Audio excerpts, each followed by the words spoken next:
એકવાર શ્રીજી મહારાજે ગરડામાં સભા ભરીને બેઠા હતા, એમાં વાત કરી કે આ દાદા ખાચરનો ગોલો કોણ થશે?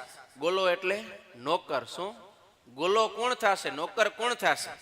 એટલે સભામાં બધા વિચાર કરવા લાગ્યા અને પછી બોલવા લાગે, લે આપણે નોકર થવું હોય તો શ્રીજી મહારાજના નોકર થઈ, દાદાના શું કરવા થાય? શું ચર્ચા થઈ રહી સભામાં? એ કે નોકર જ થવું હોય તો શ્રીજી મહારાજના થઈ, કદાચ કોઈ મોટા મુક્તાનંદ સ્વામી જેવા સંતો હોય એની સેવામાં મહારાજ સોંપે તો એના નોકર ચાકર થઈ. દાદાના શું કરવા થાય?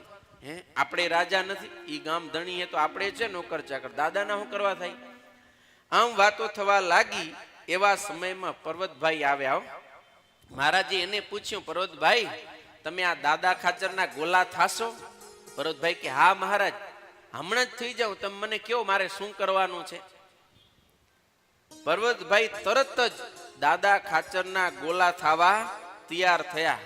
મહારાજે પૂછ્યું, અરે પણ આ દાદાના તમે ગોલા થાશો? તો પર્વતભાઈ શું કે ખબર હે કે અનેક જન્મથી બૈરી અને છોરાના ગોલા થયા છે, તો આ ભગવાનના ભક્તના ગોલા થાવું એ તો એના કરતા સારું છે. હોય કે અને હોય ન હોય તમે બધા ઘરવાળીના એવા જો ન હોય, જેમ કે એમ કરવાનું. એમ તે ઘરવાળીની આપણે નોકરી ચાકરી કે સેવા કરીએ છીએ, ભલે ગ્રસ્તનો ધર્મ છે કરવું જોઈએ, પણ એની આગળ જેમ નિર્માની થવામાં વાંધો નથી આવતો, એમ ભગવાનના ભક્તની આગળ નિર્માની થવામાં શું વાંધો આવે?